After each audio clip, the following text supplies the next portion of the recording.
Bismillahirrahmanirrahim. Assalamualaikum warahmatullahi wabarakatuh. Alhamdulillah, alhamdulillahi rabbil alamin. Wassalatu wassalamu ala asyrafil anbiya'i wal mursalin, nabiyyina Muhammadin wa ala alihi wa ashabihi wa man tabi'ahum bi ihsanin ila yaumiddin. Amma ba'd. Qala Allah Ta'ala, ya ayyuhalladzina amanu taqullaha haqqa tuqatih wa la tamutunna illa wa antum muslimun. Ma'asyiral muslimin, Bapak-bapak, Ibu-ibu, hadirin jamaah salat maghrib Masjid An-Nur yang semoga dimuliakan Allah Subhanahu wa taala. Pertama, marilah kita panjatkan rasa syukur kepada Allah. Di kesempatan malam hari ini kita sudah memasuki bulan Sya'ban. Kita masih diberikan kesempatan untuk kembali belajar ngaji dan juga mengerjakan kewajiban-kewajiban yang lainnya. Salawat dan salam semoga tercurah limpahkan kepada junjungan kita Nabiullah Muhammad sallallahu alaihi wasallam, kepada keluarganya, para sahabatnya, serta orang-orang yang istiqomah dalam menjalankan syariat Islam ini. Bismillahirrahmanirrahim. Kita akan bahas pada pembahasan seterusnya, yaitu adalah setelah orang itu melakukan istinja dengan baik, yaitu bersuci, membersihkan diri dari najis. Ketika selesai buangan kecil, buangan besar, maka dia lanjut untuk berwudu. Nah, karena ini membahas tentang orang bangun tidur, ya, kemudian setelah bangun tidur masuk kamar mandi. Nah, setelah itu selesai dia berwudu. Ya. Maka yang harusnya dilakukan pertama kali sebelum orang itu berwudu, ini bagian dari sunnah, ya, adalah bersiwak. Ya, bersiwak. Siwak itu ya sebenarnya ada batang khususnya, ya. Jadi ada ranting khusus yang biasa digunakan untuk bersiwak. Tapi kalau untuk wilayah kita, karena tidak ada, sekalipun sekarang sudah banyak yang jual, ya. Banyak yang jual, ya, di toko ya ada, sebagian di online juga banyak siwak, ya, untuk bersiwak. Tapi kalau sekiranya tidak ada, maka siwak kita bisa diganti dengan sikat gigi. Ya, kita melakukan sikat gigi sebelum berwudu, itu bagian dari sunnah. Bahkan sampai Nabi Shallallahu Alaihi Wasallam bersabda, laula an asyukko ala ummati la amartuhum bisiwaki fi kulli sholat. Seandainya aku tidak khawatir memberatkan umatku, niscaya akan aku perintahkan mereka untuk bersiwak setiap kali melakukan sholat. Jadi saking diperintahkannya, saking dianjurkannya, itu Nabi sampai punya keinginan. Ya, tentu keinginannya adalah berdasarkan wahyu Allah Subhanahu wa taala. Punya kepikiran, apa jangan-jangan saya wajibkan saja ya siwak ini kepada umatku, tapi kayak ini kok memberatkan, ya. Unggal wudu siwak, ini abot, ya. Tidak semua orang bisa, maka itu termasuk bagian dari sunnah yang ketika dikerjakan berpahala, tidak dikerjakan atau ditinggalkan maka tidak berpengaruh pada wudu, tetap sah wudunya, tapi tidak mendapatkan pahala sunnah bersiwak. Jadi bersiwak ini untuk kita bisa digantikan dengan sikat gigi yang bisa membersihkan mulut, mendatangkan ridho Allah, dan juga membuat setan itu marah. Jadi di antara manfaat kita bersiwak, membersihkan mulut kita adalah satu, mardhatun li rabbi. Orang yang bersiwak itu mengundang ridho Allah Subhanahu wa taala. Jadi orang yang bersiwak itu akan mendapatkan ridho dari Allah. Bayangkan, siwakan atau sikat gigi, membersihkan gigi, mendapatkan ridho dari Allah. Kan kelihatannya sepele, cuma bersiwak. Kalau orang berjihad, jelas itu amal besar. Kalau orang berhaji, jelas itu amal yang besar. Tapi ada orang mendapatkan ridho Allah dari hal yang kecil, yaitu bersiwak. Maka kalau sekiranya tidak memberatkan dan kita punya kemampuan, maka ya kita usahakan, walaupun mungkin belum setiap hari, belum setiap waktu sholat, minimal subuh, ya subuh misalkan mau sholat subuh, kan otomatis dia harus ke kamar mandi dulu untuk istinja ataupun untuk kemudian wudhu. Nah, kita sempatkan ketika sebelum sholat subuh itu, ya membersihkan gigi baik dengan siwak kalau punya, atau dengan sikat gigi yang ada, agar supaya mendapatkan pahala siwak ini. Jadi kita niatkan membersihkan gigi, bersiwak ini adalah untuk menjalankan sunnah Rasulullah Shallallahu Alaihi Wasallam. Maka insya Allah kita akan mendapatkan pahala dari situ. Kemudian yang berikutnya adalah ketika seorang itu hendak berwudu, dia bersiwak, maka dia mendapatkan keutamaan yang kedua. Keutamaan yang pertama adalah mendapatkan ridho Allah. Yang kedua yang pasti adalah membersihkan gigi, membuat gigi lebih sehat, nafas lebih segar, dan kita berharap tidak ada penyakit yang ada di situ. Yang ketiga, ini yang harus kita juga ingat. Ternyata bersiwak itu membuat setan itu marah. Ya secara gampangnya ngusir setan dengan siwak. Karena setan itu sama seperti kami sampaikan kemarin, yaitu adalah dia juga seperti makhluk manusia, yaitu dia punya perasaan, dia punya jenis kelamin, dia beranak pinak, dia punya sesuatu yang disenangi dan juga nggak disenangi. Nah, karena kalau kita biasanya, contoh paling mudah, orang supaya tidak digigit nyamuk, oral coklat lembut, kira-kira pakai apa Pak, Bu? Kalau yang simple gampangnya ya pakai autan, ya beli autan, beli sovel, ya yang wangi tapi justru malah lembut, orang seneng. Ya. Jadi lembut tidak suka dengan hal itu, baunya, katanya seperti itu. Ya. Nah, setan pun demikian. Kalau kita bersiwak, itu setan murka, marah, dan akhirnya tidak mau mendekati orang yang bersiwak. Sehingga kalau kita bersiwak membersihkan gigi, maka kita berusaha untuk supaya setan itu minggir dari dekat kita, supaya tidak mudah menggoda, tidak mudah membisikkan keburukan kepada kita.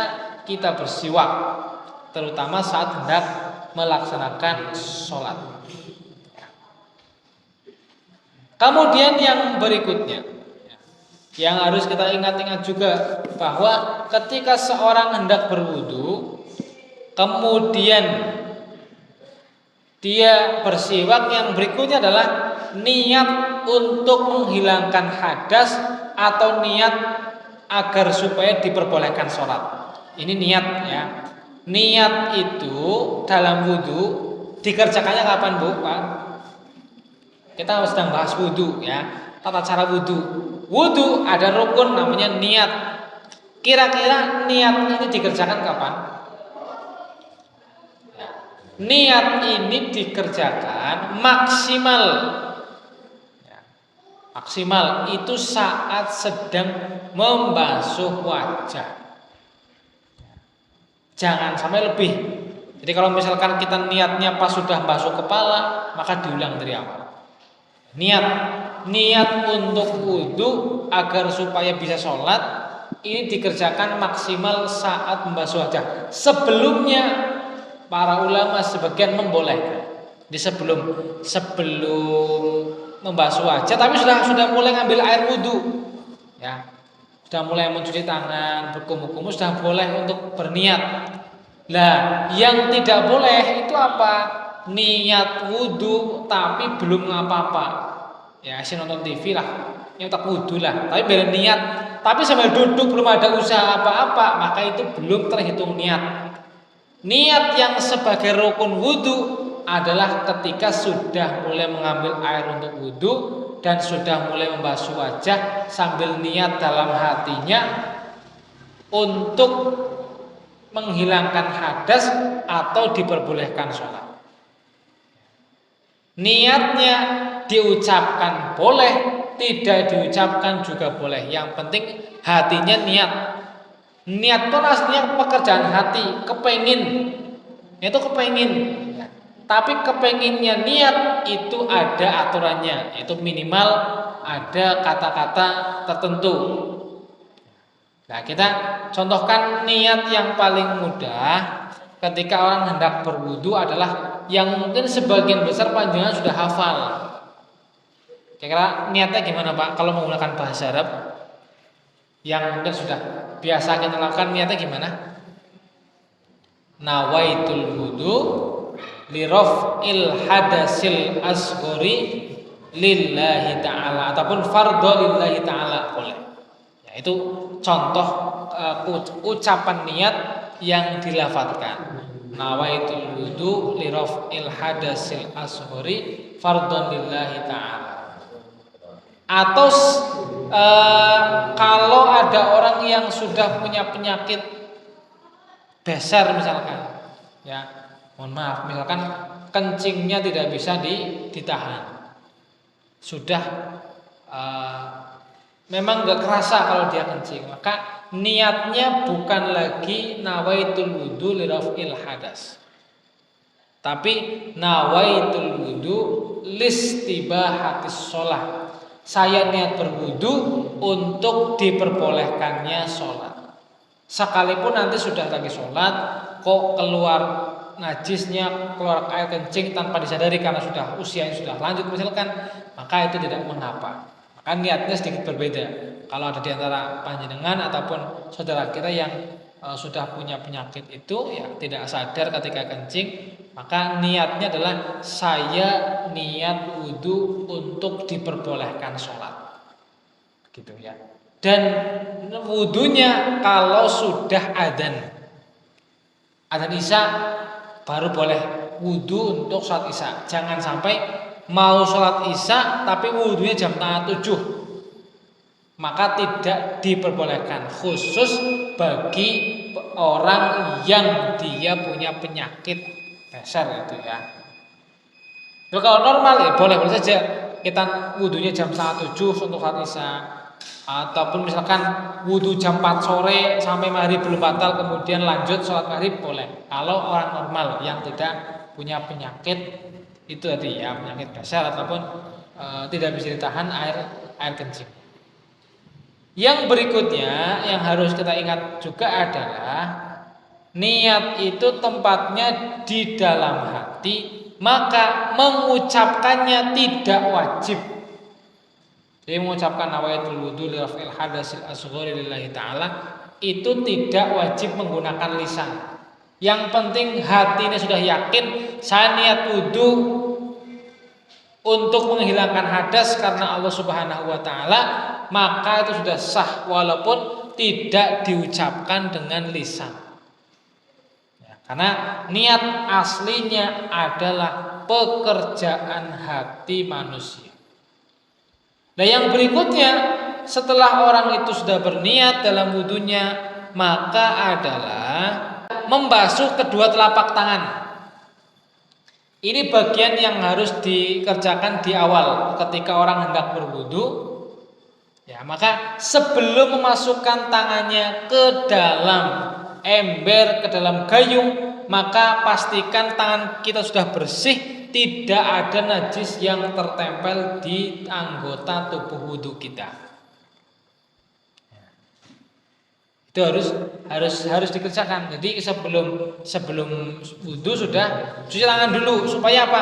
Mbok barangkali ada najis di tangan yang tidak sadar, maka sudah hilang di basuhan awal, dan saat membasuh wajah itu sudah tidak lagi bermasalah. Jadi itu. Yang berikutnya adalah berkumur-kumur itu bagian mulut, setelah itu dibuangkan ya.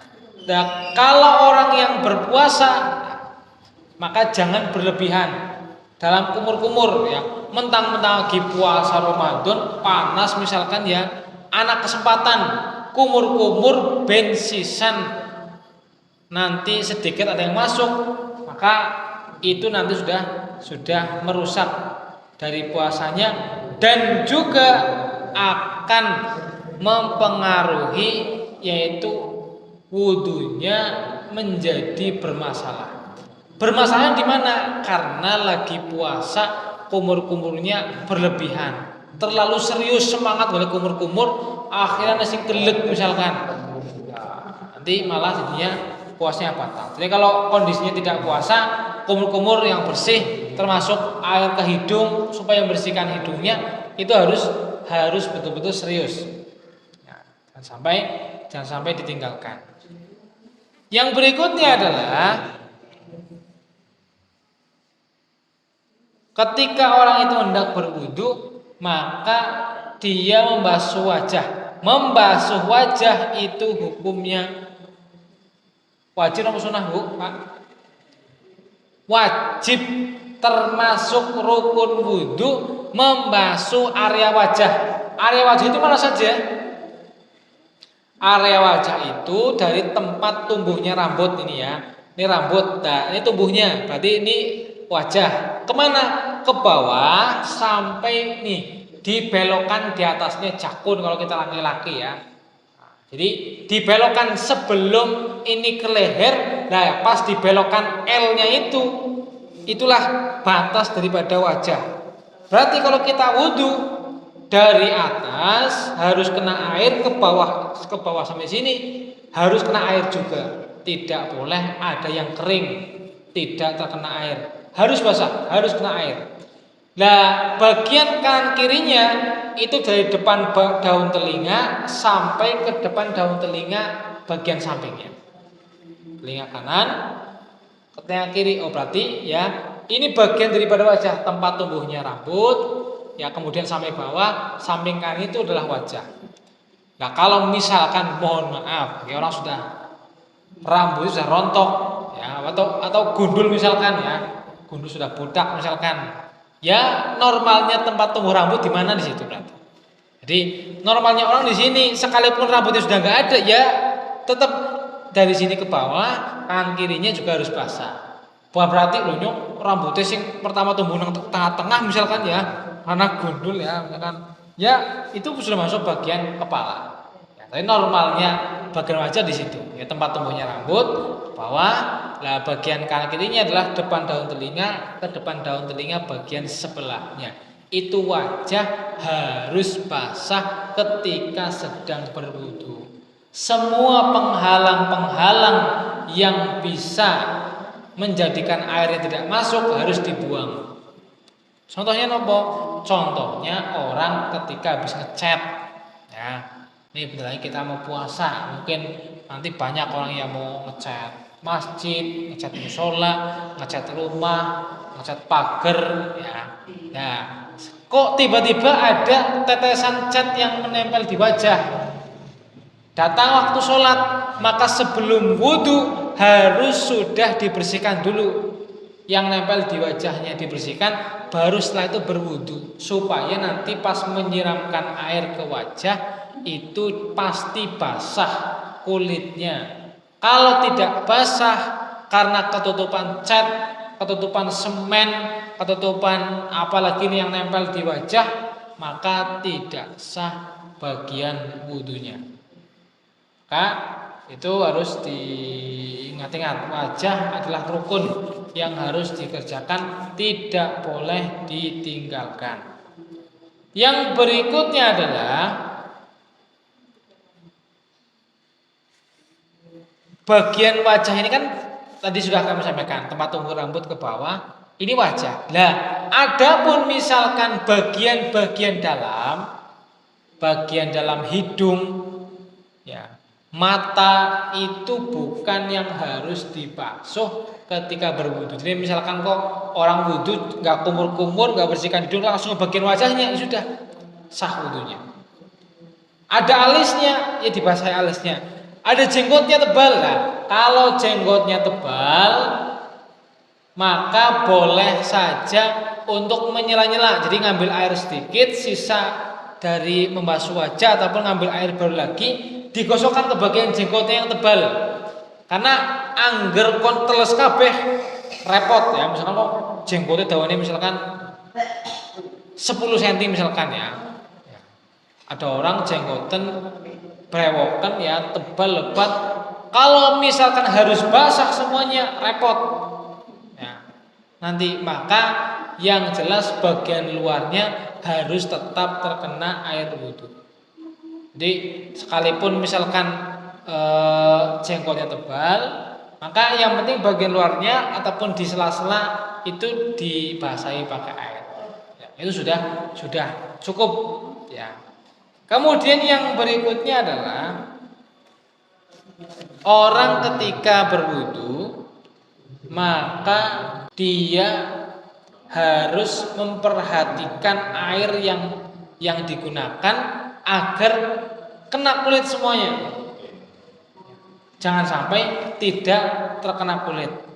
Yang berikutnya adalah membasuh wajah itu harus kemudian sambil digosok-gosok dikit kita wudu ya. Sambil ngusuki ya bagian wajah. Bukan sekedar ngambil air dicipratkan sudah, tidak, harus kemudian dipastikan dipijat-pijat ataupun ditekan bagian kulit yang harus terkena wudu supaya wudunya itu betul-betul kena air bagian wajahnya dan sah untuk digunakan dalam sholat. Ya. Nah setelah membasuh wajah, bagian apa lagi yang harus kena air saat berwudu? Napa Pak? Ketika sudah wajah, tangan sampai siku. Nah, tangan sampai siku ini adalah bagian juga rukun dalam wudu. Maka harus kena air semuanya dari ujung jari sampai sikunya, sikut ya, sikutnya kena, teles itu harus. Kalau misalkan mohon maaf ada orang misalkan seperti saya ini ya, pakai jaket wudu, pas wudu dia hanya perhatikan bagian tengah ini ke bawah. Nah, bagian belakang siku ini tidak kena air wudu, maka wudunya tidak sah. Sehingga harus berhati-hati. Oh, kita pakai jaket abdu juli pokoknya kesuwen temen nganggo angel misalkan ya, ribet, atis. Maka yang penting gampang, yang penting airnya kena ke siku, sikunya basah baik depan maupun belakang, sudah, itu sudah sah. Syukur-syukur bisa ditambah lagi ke sedikit ke atasnya. Jadi dari tangan siku naik ke atas sedikit, ben yakin mantep bahwa tangannya sudah betul-betul basah dengan air untuk berwudu.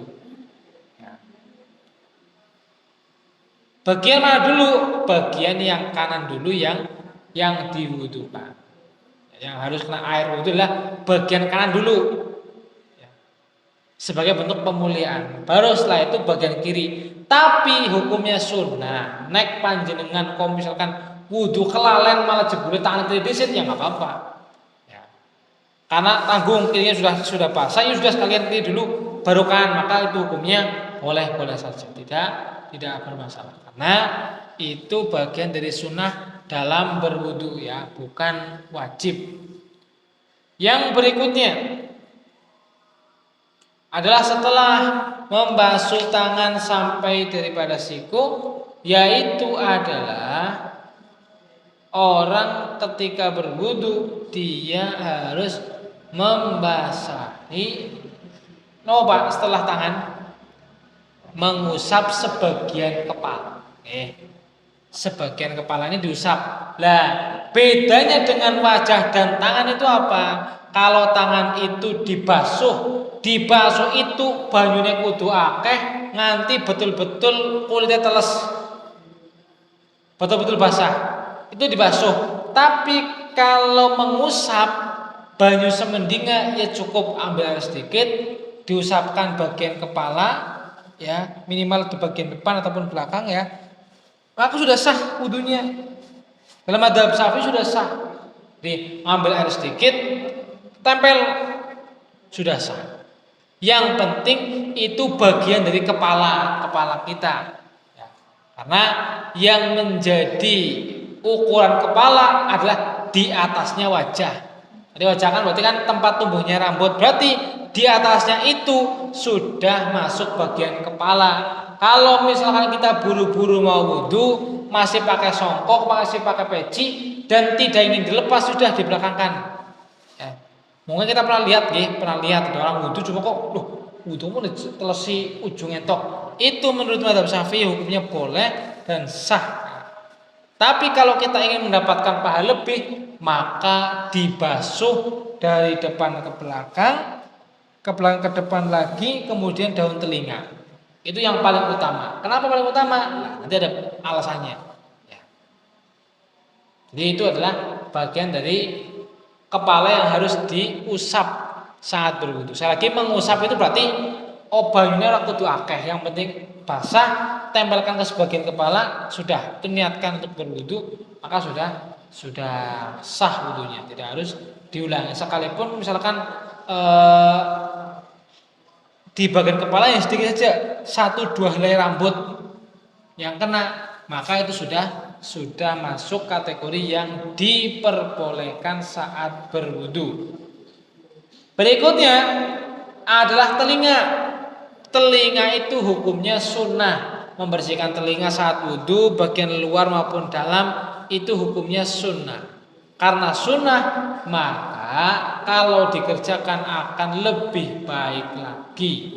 Sekalipun ditinggalkan tidak berdosa, tapi nek dilaksanakan maka akan mendapatkan pahala yang lebih besar lagi.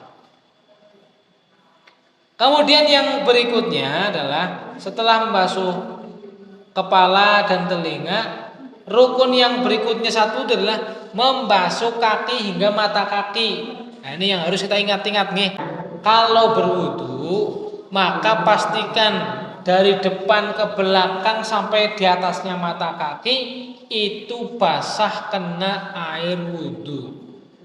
Kalau tidak basah, maka wudunya tidak sah. Bahkan Nabi sampai mengacam, wailun lil aqabi minan nar. Celakalah orang yang tumit ataupun telapak kaki bagian belakangnya tidak basah, maka orang tersebut akan masuk ke dalam neraka. Ini tidak main-main ya. Jadi gara-gara wudhunya tidak sempurna, pas membasuh kaki ke bagian tumit belakang ya, terutama nih bagian tumit belakang, kadang-kadang tidak kena air, bukan hanya tidak sah, tapi bisa menjadikan orang yang melakukan itu dimasukkan ke dalam api neraka. Makanya harus sungguh-sungguh, harus hati-hati. Sekalipun misalkan mohon maaf, kan sekarang pakai keran kita wudhunya gampang dan juga simpel. Kadang-kadang orang lagi males ya, awang-awangan wudhunya pun kerannya dibuka, kakinya mohon maaf misalkan gini ya, cuma gini toh, ya lah.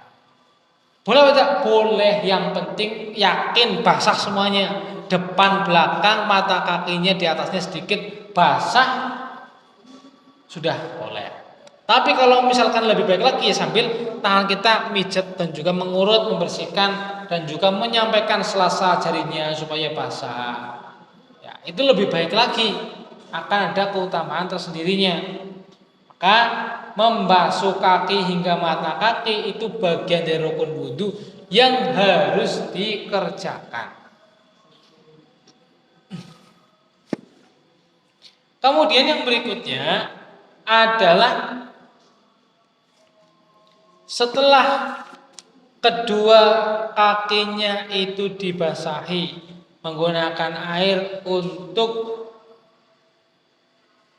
berwudu, maka ya kalau mungkin kan disunahkan setelah mata kakinya sudah basah saat berwudu, maka disunahkan untuk menambah sedikit di atasnya, saya betis sedikit ya.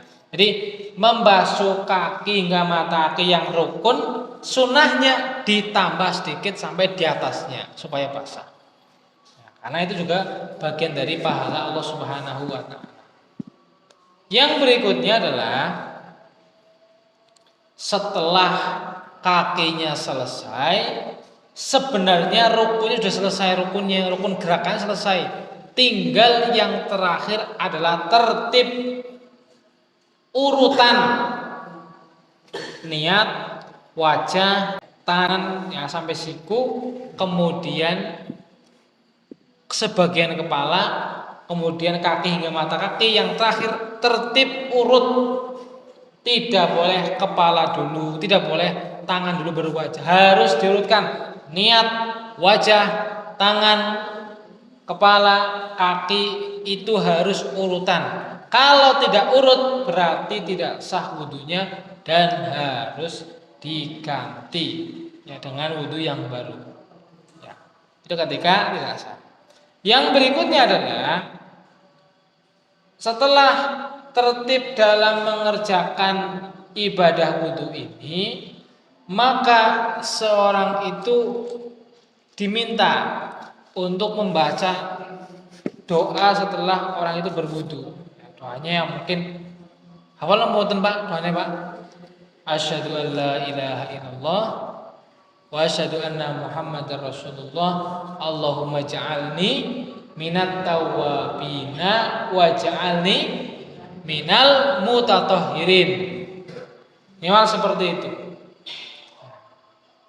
Maka Bapak-bapak, Ibu-ibu rahimani wa rahimakumullah, ini adalah diantara adab yang harus diperhatikan ketika sebelum berwudu, sebelum ataupun ketika berwudu. Maka banyak yang harus kita perhatikan saat melaksanakan wudu ini agar supaya ibadah wudu kita ini betul-betul mendapatkan perhatian dari Allah, mendapatkan pengakuan dari Allah Subhanahu wa taala, sehingga ketika kita menyampaikan ini itu menjadi kebaikan yang harus kita jaga.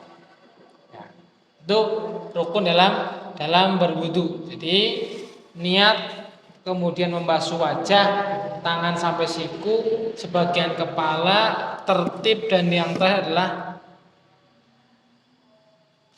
ketika orang sudah selesai berwudu ya, membaca doa. Sekalipun ini bukan rukun ya, tapi membaca doa ini penting supaya apa? Wudu yang kita laksanakan ini mendapatkan pahala yang besar.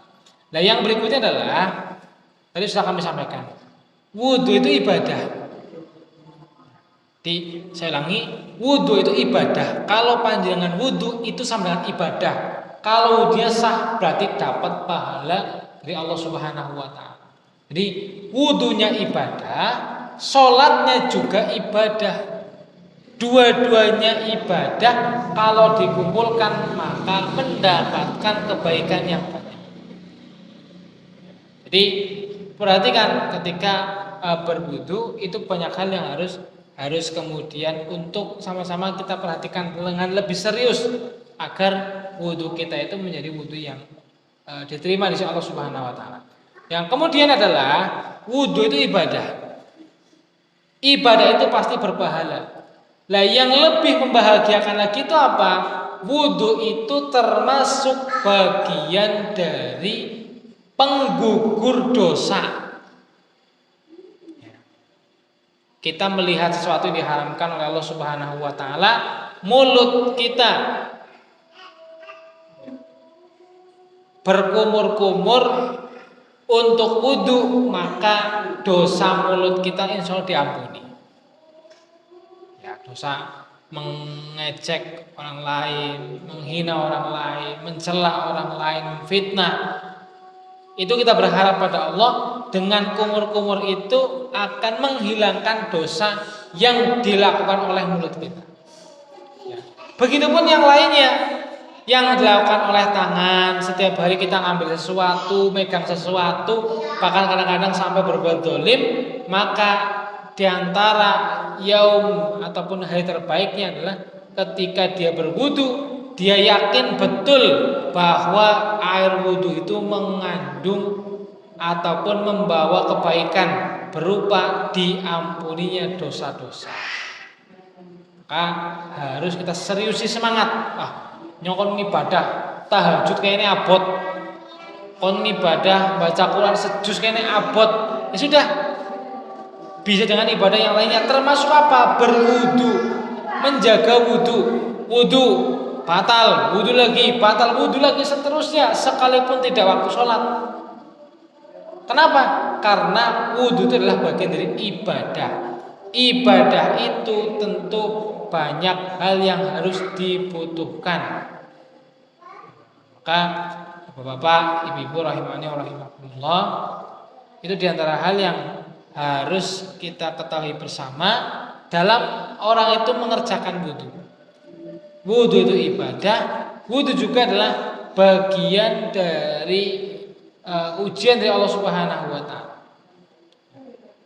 Nah, kadang kita kan mengalami pagi-pagi subuh, ya apalagi hari ini ya lagi mulai dingin-dinginnya.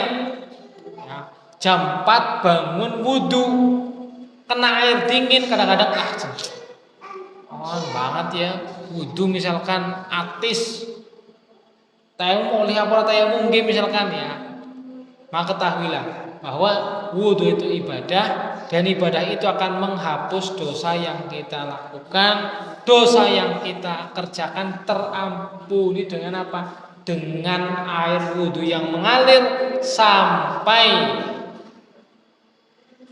airnya kering. Jadi kalau kita wudu, tangan kita basah kena air wudu, selama tangan kita masih basah karena wudu, dia mendapatkan pahala baca Quran, kita yang menanggung juga mendapatkan pahala yang sama. Maka kita niatkan bahwa nanti di bulan Ramadan kita akan berusaha mengerjakan kebaikan sebanyak-banyaknya. Apapun bentuknya kebaikan, kita akan usahakan agar supaya bagian dari menyambut bulan suci Ramadan itu adalah dengan keseriusan. Sungguh-sungguh orang itu yang menyambut bulan Ramadan, orang mau kepengen badannya tok, tapi juga kepengen mendapatkan keberkahan dalam amalan-amalan tersebut. Bapak-bapak, ibu-ibu rahimani wa rahimakumullah, mungkin itu yang bisa kami sampaikan di kesempatan malam hari ini ya, terkait dengan etika berwudu, wudunya bagaimana, kemudian bagiannya seperti apa, wajahnya mana, telinga mana, apakah rukun atau bukan, sudah kami sampaikan. Semoga nanti bisa diingat-ingat. Kalau kemudian sekiranya lupa, ya kita bisa bertanya ataupun menyampaikan melalui buku yang barangkali kita miliki. Bapak Ibu rahimani wa rahimakumullah, itu yang mungkin bisa saya sampaikan di kesempatan malam hari ini. Semoga ada nilai manfaat yang kita ambil. Kita baca alhamdulillah, alhamdulillah rabbil alamin, subhanakallahumma wa bihamdika asyhadu an la ilaha illa anta astaghfiruka wa atubu ilaik.